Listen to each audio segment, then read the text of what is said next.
Fala galera, beleza? Tudo certo com vocês? Meu nome é Luiz, eu sou professor de História e atualmente mestrando em História pela Unicentro.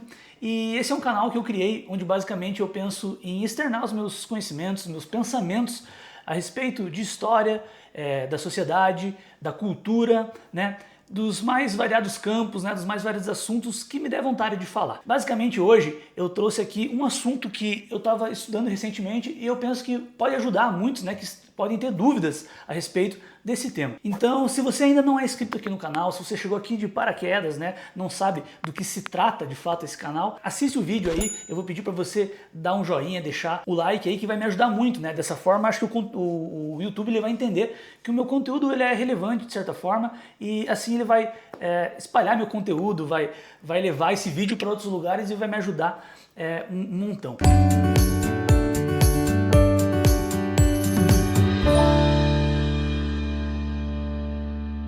Então, indo direto ao assunto, o conceito de economia moral ele foi amplamente desenvolvido por um dos maiores historiadores de todos os tempos, o inglês Edward Palmer Thompson, ou mais comumente conhecido pela comunidade acadêmica como E.P. Thompson. Thompson nasceu na Inglaterra no começo do século XX.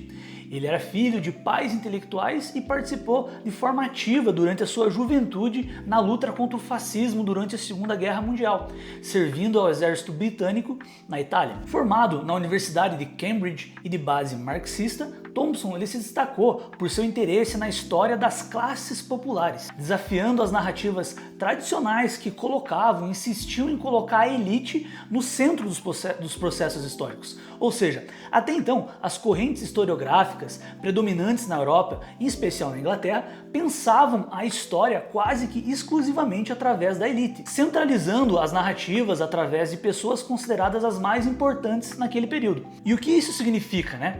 Que quando os pesquisadores que iam estudar a história através dos seus mais variados tipos de fontes, predominavam uma história que contasse as vivências e as experiências das classes mais altas. Ou seja, estamos falando de reis, de imperadores, aristocratas, burgueses, donos dos grandes empreendimentos, intelectuais, escritores e etc. Thompson, por sua vez, vai focar em uma história vista de baixo. Ou seja, ele vai dar voz e vai contar as relações sociais e as experiências vivenciadas por uma classe mais baixa. Ou seja, ele vai dar atenção mais aos camponeses, aos trabalhadores rurais, aos trabalhadores urbanos, às pessoas consideradas à margem da sociedade. Claro que isso que eu estou falando é uma visão bastante generalista e se trata apenas de um recorte sobre esse assunto, né?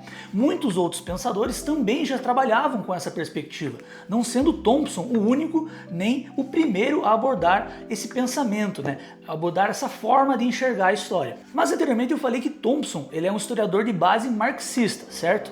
Mas afinal, né, você sabe o que significa ser um historiador de base marxista? Com certeza você já deve ter escutado falar, fulano é marxista, ciclano é marxista. Aqui eu acho que vale um pequeno parênteses, né, uma pequena introdução para a gente entender que uma coisa tem total ligação à outra. Para a gente entender o pensamento de Thompson, a gente tem que entender, nem que seja de uma forma muito básica, o que é o marxismo, né? Para entender como ele é um historiador, um pensador marxista. Então, o marxismo como corrente teórica, ele propõe que as transformações sociais e históricas são movidas principalmente pelas relações econômicas e de poder entre as classes sociais, ou seja, pela luta de classes. Karl Marx foi o fundador dessa linha de pensamento e acreditava que o conflito entre a classe dominante, ou seja, a burguesia, a aristocracia e a classe trabalhadora, o proletariado, moldava toda a estrutura da sociedade.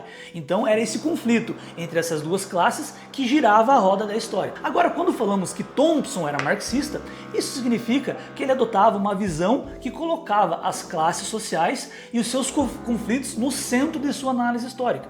Isso vai ficar um pouquinho mais claro com os exemplos que eu vou apresentar para explicar esse conceito da economia moral. Vale lembrar também que Thompson não seguiu cegamente as teorias de Marx. Ele buscou repensar e expandir o marxismo de sua própria forma, né? Acreditando que a história ela não era apenas uma sequência de eventos econômicos, né? Que ela não estava limitada somente a essas transformações econômicas, mas que também o processo vivido pelas pessoas, ou seja, as culturas de cada sociedade, as tradições e também a luta de classes eram fundamentais para entender todas as mudanças sociais que aconteceram. Esse pensamento ele vai ficar muito claro e ele vai, de certa forma, estar expresso nas duas principais obras de Thompson, que se chamam A Formação da Classe Operária Inglesa e Costumes em Comum. Essas obras, elas são consideradas grandes marcos dentro da historiografia ocidental, principalmente por explorar, né, a ação, a agência e a experiência da classe trabalhadora inglesa durante os séculos XVIII e XIX. Os estudos de Thompson, eles estão dentro de um contexto muito importante de transformações sociais e econômicas na Europa, especialmente durante o advento do capitalismo no continente europeu. Estamos falando de um período pré-industrial, entre os séculos XVIII e o início do século XIX. As terras antigas de uso comum, né, que até então eram de seus proprietários e dos servos, transformavam-se em pastos para ovelhas a mando da própria Inglaterra, pois a lã, ela era juntamente do carvão e do ferro, né, formavam um dos pilares da economia do país durante a chamada Primeira Revolução Industrial. Quase que de forma obrigatória, os camponeses sem terra foram impulsionados a deixar o campo e migrar em massa para as cidades em busca de trabalho, enquanto outros migravam para as colônias inglesas da América em busca de trabalho e melhores condições. Dessa forma, se garantia a oferta de mão de obra abundante e barata para a indústria, que começava lentamente a ganhar uma estrutura, né? Estamos falando, né, novamente, dessa primeira revolução industrial. Então, essa transição para uma economia de mercado mais capitalista, com base em novos padrões de trabalho e consumo, muitas vezes ignorava os direitos e as necessidades básicas das classes populares, né, dos trabalhadores, dos camponeses. E é a partir daí que podemos entender de fato as motivações de Thompson. Nas cidades inglesas, os antigos servos transformavam-se em uma nova classe, né, o proletariado, enquanto as antigas terras passavam para a mão de grandes criadores de ovelhas e produtores de algodão, que abasteciam então a indústria, né, esse novo motor, esse novo propulsor dessa economia, agora quase que virando, né, uma economia capitalista. Entendido basicamente o contexto em que Thompson destinou os seus estudos, agora a gente precisa dar um salto no tempo para entender como eram os paradigmas do período em que Thompson escrevia. Durante os anos iniciais do século XX, nas primeiras décadas do século passado, a historiografia tradicional, ou seja, as pessoas que escrevem a história, elas tendiam a perceber essas revoltas populares como irracionais ou simples explosões, né, de fome ou desespero. Historiadores econômicos frequentemente explicavam esses eventos apenas em termos de oferta e demanda, ignorando os aspectos culturais e morais envolvidos. Ou seja, a tradição historiográfica de uma época que a gente pode chamar de pré-Thompson entendia que essas revoltas, elas eram quase que exclusivamente irracionais, que elas eram baseadas somente na fome, né? Que esses atos, eles eram atos selvagens. E isso fazia com que nós, né, com as pessoas que estudassem a história, enxergassem as classes menos favorecidas e esses movimentos como atos de puro vandalismo irracional, baseados apenas na fome, atos instintivos. Porém, Thompson discordava desse pensamento. Para Thompson, então, a população que dependia do pão como seu alimento principal via isso, né, como uma violação dos direitos tradicionais de acesso aos preços justos. Ou seja, existiam valores morais, existiam pensamentos atrelados a uma determinada cultura, a uma determinada tradição. As multidões, então, se mobilizavam, muitas vezes saqueando armazéns ou forçando a venda de pão a preços muito mais baixos, né, baseando todas essas suas ações em um senso coletivo de justiça, e não apenas em puros atos selvagens e instintos. É isso que Thompson vai chamar de economia moral. Ou seja, Thompson estava se perguntando por que essas multidões, elas se revoltavam de uma maneira tão consistente, tão organizada, e quais que eram os valores que estavam por trás dessas ações? Será que era somente atos instintivos? Será que eles só estavam com fome e agiam de forma irracional? É aí que ele entra, né, com o estudo da economia moral. A partir disso, ele vai observar que, ao contrário do que muitos historiadores sugeriam, os protestos populares não eram movidos apenas pela necessidade econômica, mas por um sentimento de injustiça moral. As multidões não estavam apenas reagindo à fome